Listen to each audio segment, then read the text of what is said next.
Jews, we all can learn from this amazing, amazing gift that Aaron was given. God never separates us from us. No matter how impure a person has been or is, it never is an excuse to give up. There's always where to grow from. Every single little addition that a person adds.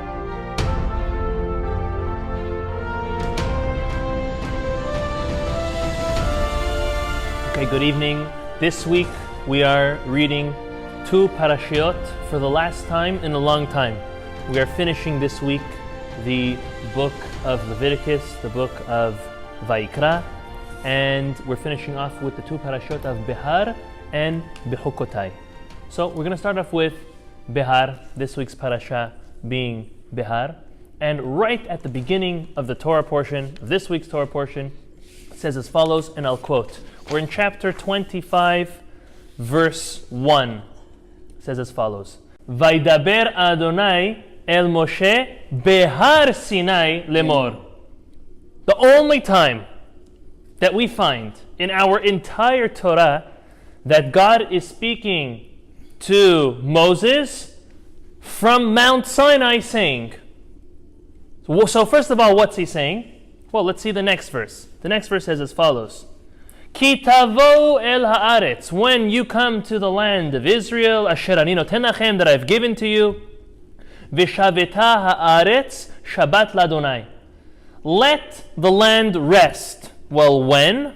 The next verse tells you, the third verse. Shesh shanim tizra sadecha. 6 years you shall plant and plow your land. V'shesh shanim tizmor karmecha. And those same 6 years you will prune your trees and work the land as proper.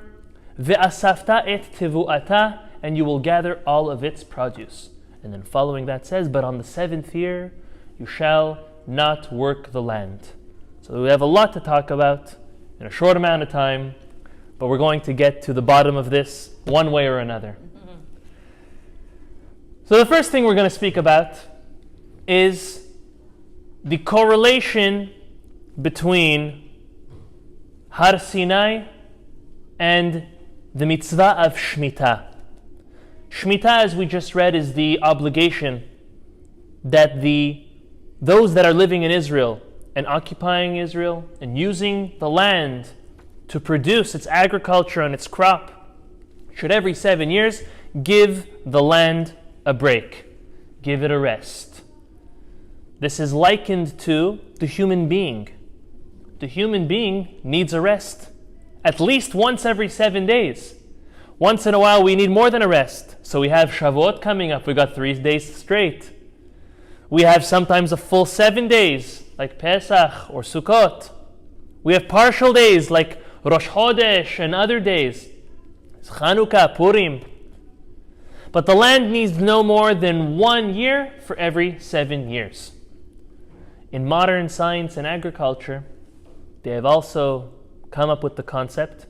They didn't come to 1 to 7. They came with different calculations for different types of fruits and vegetables and different types of grains. But they also understand the importance of giving the soil a rest to rejuvenate itself, to produce a better product for the farmer and for the consumers. There's different ways and different methods that they use. One of the methods is if you take a circular method and you split up the land into 3, and then every year shift one side over.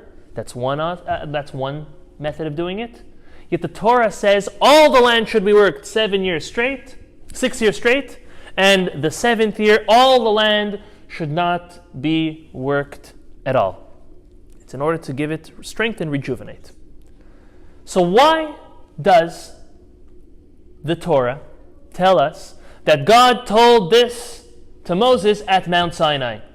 Wasn't everything told to Moses at Mount Sinai? He was up there 40 days and 40 nights, more than once, and 24/7 for those 40 days. He was learning, no eating, no drinking, no sleeping. God was giving it to him straight. No. So the Torah says, no, this one is Behar Sinai. It's the most famous question on this parasha. A lot of the commentaries go for it. We're going to quote Rashi, who quotes the Midrash, and says, so that one will not come and think that every law and intricacy and detail of our Torah was not given by God to Moses at Mount Sinai. The Torah took Shemittah, the mitzvah of resting that 7th year for the land, and told us that the same way, like this law, this commandment of Shemittah was given by God to Moses at Mount Sinai, so to all the laws in our Torah, all 613 and all of the thousands of derivatives and their millions of details, all came directly from God to Moses, where? At Mount Sinai. So, this is what Rashi says. I'll add, as other commentaries add, they also say, so that no one would come and make a mistake and think that only the 10 commandments were given at Mount Sinai, everything else is, God forbid, man-made or something else. In order to secure the minds of the Jewish people and the world for that matter, to know that all of the Torah was given to Moses by God at Mount Sinai, Shemittah was selected as an example. To that, the Zera Shimshon asks the question we are all asking ourselves at this very moment: why was Shemittah selected? Why wasn't Tefillin? Why wasn't Ve'afta l'reacha kamocha, love your fellow as yourself? Why wasn't any other mitzvah? I mean, we got out of 613, so 10 of them are the 10 commandments. So you got another 603 commandments to choose from to make an example out of it. And you know which one they choose? The Zera Shimshon asks.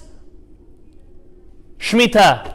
And you know which one they choose? They choose one that's not applicable for the next 40 years. They were in the desert traveling for the next 40 years. So even if you want to choose Shemittah, it's not applicable for now. It's not even applicable for that generation. We know that whole generation got wiped out. Why Shemittah, he asks, makes no sense. So listen to the fascinating interpretation the Zera Shimshon gives this evening. He quotes a different midrash to tell us that there are unique and specific parallels that can be drawn between Mount Sinai and the mitzvah of Shemittah. He gives two of the examples the midrash gives, and he elaborates on it. The first parallel that the Zera Shimshon gives is that when one observes and keeps the commandment of Shemittah, they will be blessed that they will not be exiled out of the land of Israel. They are spared from exile and granted freedom. As we know, the reason why the Jewish people were exiled was, one of the main reasons was because they did not observe this mitzvah of Shemittah. Shemittah is every 7 years. If we calculate the time between the exile after the destruction of the first temple and the returning and the rebuilding of the second temple, was exactly 70 years, 7 times 10, alluding to for the as many times that they missed on keeping their Shemittah.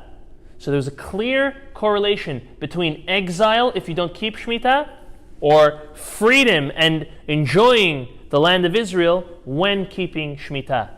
Look at Har Sinai. If anyone would be asked, when were the Jewish people to be proclaimed as free? So some will get up and say, well, after the first plague already. After the first plague, it was evident the Jewish people had the omnipresent, the Almighty fighting their battle, they're free. Others will say, no, maybe only by the 10th plague. Others will say, no, when they left. Others will say, when the sea split. And others will say, when they emerged from the sea. And others will say, when they beat Amalek at war. But you know what the true answer is? It's when they came to Mount Sinai. When the Jewish people came to Mount Sinai and they received the Torah, that's when they became truly a free nation. Now you may ask why. The answer is because until they got the Torah, they could have just been another nation escaping an oppressor. And furthermore, The whole point of the Jewish people receiving this blessing of Exodus, God's whole plan of taking the Jewish people out was twofold, was giving them the Torah and bringing them to the land of Israel. So before they even received the Torah, they were not free. They were still, I hate to say it this way, pagan in some way, barbaric, slave mentality, until they received the Torah. Receiving the Torah gave them a structure as an individual, as a community, economical, with the law system, interpersonal relationships between the relationship and them and their own creator. That's what makes an individual free. And to that, at this point, when they stood at Har Sinai, is when they were spared from exile and given their exodus and their freedom. So for that reason, the Zera Shimshon, this is the first parallel he makes. The parallel of exile versus freedom between Shemittah and Har Sinai. Okay?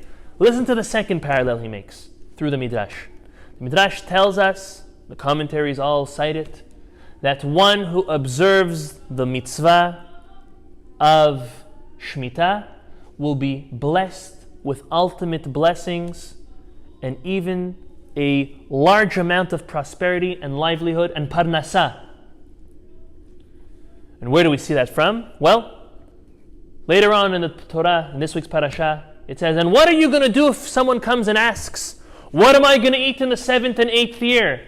Because if we make a calculation, okay, so I'll work years 1, 2, 3, 4, 5, and 6. Very nice. If I'm working, that means we're having produce coming. I'm able to take it, eat, sell, trade. Very nice. What's going to be on year 7 and 8? 7 because I'm not working it, and 8 because even if I start working right away, it doesn't happen in 2 seconds. It's not going to, in 1 day or 1 week or even 1 month, start giving me the produce. So the Torah says, what do you answer such an individual? Say, don't worry. God promises one who keeps Shemittah will have a triple blessing on the 6th year. Why triple? Triple. 1 for year 6 to eat, and carry over to year 7, and carry all the way through to year 8. When year 9, which is really 2 of the next cycle, by then your land will be ready and already giving its produce and its crop. So we see that there is a tremendous amount of blessing, physical and monetary blessing to one who keeps Shemittah. What do we see by Har Sinai? The Midrash tells us that when the Jewish people came to Har Sinai, they were blessed with all blessings. They were blessed in a physical way, in an emotional way, in a spiritual way. We'll give a couple examples for each. I'm sure we could all think of them ourselves. With an emotional way, as it says, Ish Ehad Belev Ehad, they all came as one. They became one person. They loved each other. They all had one goal, to accept and to hear the will of God. Spiritually, can you imagine any greater spiritual experience than listening to God and receiving His Torah first-handedly? And even physically and monetarily, the Yehudim who lived in the time of the desert were blessed that they had no issues of parnasa. They didn't have to do laundry. They didn't have to make or buy clothes. They didn't have to hunt. They didn't have to plant. They had nothing to do except for go and collect their daily man's worth of food, vizehu, and that is it. They were blessed in every way possible. So the Zera Shimshon says, look at the Midrash. It gave us 2 parallels between Shemittah and Har Sinai. The first parallel, that both of them spared from exile and gave freedom. And number 2, both of them gave and gives a tremendous amount of blessing in all spectrums to those 2 concepts. And he says, for that reason, Shemittah was singled out. Even though it's not being observed for the next 40 years, and even though it's a random out of the other 603, look at the strong parallel that the Midrash draws, that the Zera Shimshon explains in such a beautiful way. If we go to the second and third verse in the Torah portion. Let's read it, and the Zera Shimshon asks two powerful questions. He says, the verse says, Ki tavo'u el haaretz. Is tavo singular or plural? It's definitely plural. Okay, the land that God will give him, let the land rest. The next verse, Shesh shanim tizra sadecha. 6 years you shall work your land. Is that plural or singular? Singular. So 1 second. Why is the storyline changing? Are we talking singular or plural? Are we talking to the whole nation? Are we talking to individuals? It doesn't really matter, because even as an individual, it could be to each and every one. If it's to everybody, so then it's everyone together. But don't start switching on me. Don't go plural to singular or singular to plural. Keep it all in the same tense. God, you created grammar. You wrote the Torah. You formed the vocabulary and the language of Hebrew. Stay consistent. If not, there must be a reason why it's not. So Zera Shimshon asks that as question number 1. Question number 2, he asks, when it comes to the laws of Shemittah, the only thing we know of is the commandment to let the land rest every 7 years. Yet, in the third verse of this week's Torah portion, it seems like an individual has an obligation to work for 6 years. Where do I see that? Well, it says, Shesh shanim tizra sadecha. It sounds like 6 years work, 7th stop. So what's the mitzvah? Is it just stopping like we know it? Or is it 6 years working and then stop? And maybe if you didn't work your 6 years, did you fulfill the mitzvah of stopping on the 7th? Well, how does that work? So they seem a little unrelated, yet look how he ties it together. He says, in the future, and when he means the future, he means to say in the time of Mashiach. The time of Mashiach, let me give a little introduction. The time of Mashiach is something that many have a misconception of what it's going to look like. The basic understanding of what the Mashiach will look like is very similar to the world we live in. It's not a spiritual world, a fantasy land, or lights and olam haba the way we understand it. That's not the times of Mashiach. Mashiach means God has revealed himself to the Jewish people and the world at large, and every single creature and being knows that God is the creator of the world, the one who runs the whole world at every moment of creation. And because of that knowledge, every single creature is going to want to only do for God. So the Jews, the children of God, the ones who kind of bought in beforehand, or any righteous converts who bought in beforehand, well, they're the children of God and they're able to serve God directly. But the nations of the world, and even the animals and vegetation and everything of the sort, will not be able to serve God directly. They will only be able to serve the children of God, the chosen nation, the Jewish nation. This is the way our Chachamim explain the times of Mashiach will be. What's the example? It's like you're trying to get close to a king or a president or a ruler, but sometimes it's very hard to get direct access. So what do?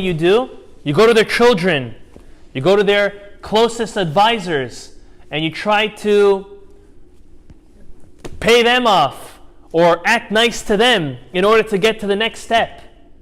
The same thing is in the time of Mashiach. In the time of Mashiach, only those who are already the children of God, the chosen nation, will be able to be directly serving him, and the rest will only serve that nation, the Jewish people. Saying this, with this introduction, now the Zera Shimshon says, in the future, the Jewish people will not need to work their land. There will be no reason for them to have to plow and plant and all the rest that will have to do with agriculture. More so, the Jewish people will not need to work. You won't need to have your day job. You won't need to be a doctor. You won't need to be a practicing lawyer, accountant. There won't be work. All of your needs will be provided to you by others. By who? Like we just said, by all vegetation, animals, and the other nations of the world.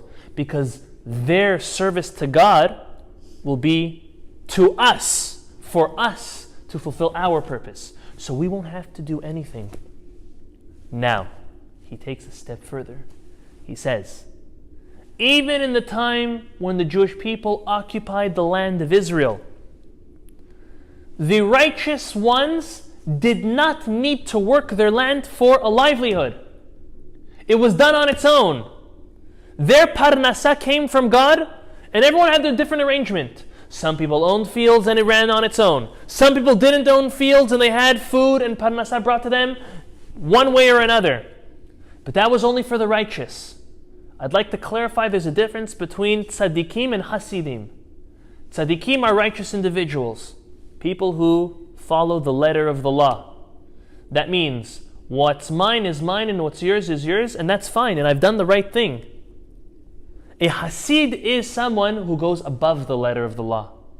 That means even if we have a dispute and I was proven to be in the right, I go above the letter of the law. I don't pray within the time zone of prayer.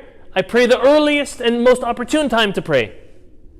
And there's many, many other examples of what the difference between a hasid and a tzaddik is.